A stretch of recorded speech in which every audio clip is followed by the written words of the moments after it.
From the Oklahoma Newsroom, you're watching The Press Row. I'm Jenny Carlson here with Barry Trammell, and we're brought to you by Papa John's Pizza. You can go online anytime and order your pizza at papajohns.com. Barry, it's time for 5 and 5. Let's get right to it with this one. Lon Kruger says the NCAA soon will go to the 30-second shot clock.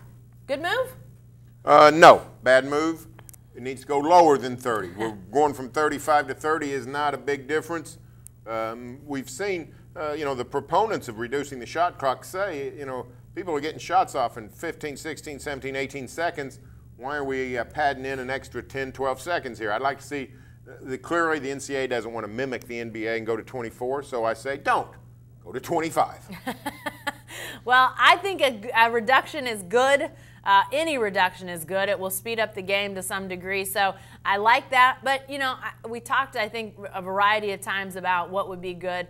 28 would have been a 20% reduction if my math is correct. It would have been from 35 to 28, so taking off 7 seconds. I would have liked to seen a little more go down. Is this going to fix college basketball? I don't think so, but I do think it's a step in the right direction, and some folks in high places do see that there's an issue with the game as it is. Needs to be more exciting. At least this is a good first step. All right, what about this one, Barry? Mike Gundy says college football eventually will go to an 8-team playoff. Do you agree with that? Depends on what we mean by eventually. Yeah. I think the answer is yes, eventually. I don't think it's coming anytime soon. I think they're going to let this current 4-team format ride itself out. At least, I'm going to say the duration of the 12-year contract. We've got 1 year behind us. I mean, I think we're more than a decade away from an expanded playoff. A lot of excitement over the first playoff seemed to be a great success. But I don't think that means an instant move even to more teams. I think college football, the conference commissioners, the conferences themselves want to keep the bowl format intact. You can do that with 4. You can't do that with 8. I would say, yes, they will move to an 8-team playoff, and I actually think it's going to come before the end of that current contract. I don't know when. I'm not going to say it's coming in 2 years. I think it's maybe more like 5 or 6 years down the line, but here's the thing. You've got 5 power conferences, and obviously the Big 12 was the one left out in the first year.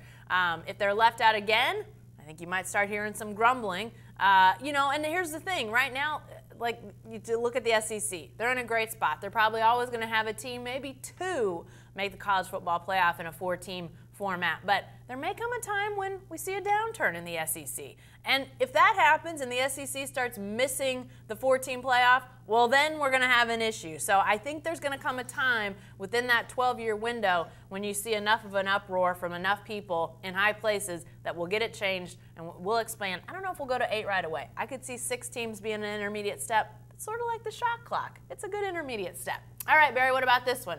Will OU baseball make the NCAA tournament? They're 3rd in the Big 12, Barry. They're 3rd in the Big 12, and they still can win it if they sweep TCU this weekend. Of course, I don't know if they'll get to play with all the rain. Right. But the answer is no. I don't think the Sooners are going to make it, and it's crazy to think about. But OU's record is not that great, and they're way down in the RPI in the 70s somewhere. This is a Sooner team that played well in conference, but out of conference did not play well. And I don't think they're going to be rewarded. I think now if they have a great weekend against TCU, win 2 out of 3, they at least are in the conversation. But win them all, they're the Big 12 regular season champ. They'll get in. But I just think OU has really sort of squandered its conference play with inferior non-conference play. I don't think Oklahoma's going to get in. Yeah, it's an interesting question, and I think we can sort of harken back to a game that I think a lot of people, even maybe non-college baseball fans, were mindful of. It was that midweek bedlam game between OU and OSU. OSU winning 24-2. I mean, that's the kind of score that gets your attention regardless of whether you like college baseball or not. And I think it's sort of reminiscent of a bigger problem. OU clearly has great weekend pitching. They've got enough weekend pitching to do well in conference play. But in non-conference play and in those midweek games when you need to have more depth, it doesn't seem like they've had it, and their bats haven't been able to make up for it. It's going to be an interesting conundrum, though, if OU finishes in the top 3 of the Big 12 conference that's generally gotten a good amount of teams in the NCAA tournament. What does the selection committee do? I think OU needs to take that question out of their hands and win a bunch of games here down the stretch. All right, our fun question of the week. Hey, it's prom season, Barry. It's not football season. It's not. Just the start of baseball, but it is prom season. What's your favorite prom story, Barry? Well, I actually have never attended a prom. No. So I guess my favorite prom story is when I was a senior, I was working at the Norman Transcript. I covered a baseball game on that Saturday and then went in the office and worked. So that's my prom experience. I don't regret it. I never lamented it. But what I know about proms is what I've seen on television. Well, is there any chance we could get you to go and do what are they called? The adults that go. I'm blanking out on the name. A chaperone. Chaperone a prom. It seems like an insufferable way to spend a Saturday night.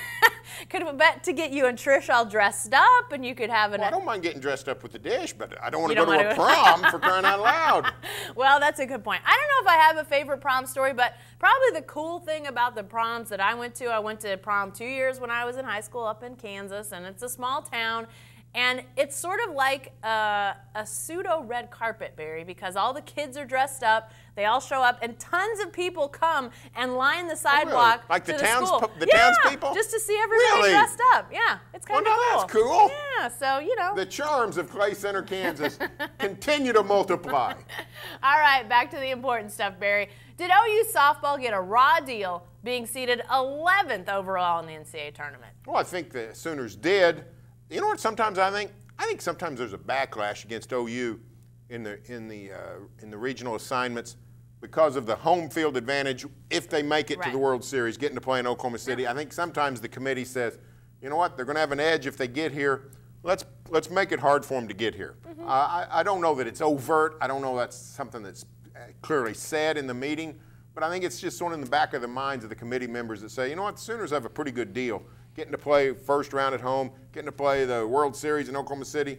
Let's not do them any big favors in the super regional round. So Oklahoma's going to have a tough time. 11, if they win their regional, probably have to go to Tuscaloosa and beat Alabama. So if the Sooners make it to Oklahoma City, they'll have deserved it. Well, yeah, and raw deal, I don't know if I'd go that far. They were they were ranked in the top 5, whatever those rankings are for. I mean, we all know that when you look at rankings, it may or may not be a true measure of how good a team is. The RPI that the Sooners had, not the greatest. I think it was maybe in the 30s or so, maybe not quite that low, but definitely not a top 10 RPI that was out there for OU. So I think they're hurt by, frankly, the Big 12. I mean, you look at the Big 12, only 7 softball playing schools. TCU doesn't have softball, Barry. How is that possible? They're in Texas. Great, great climate, great softball in Texas. Why doesn't the Big 12 needs to improve its softball play? I think that hurts OU for sure, and some teams down in the Big 12 as well.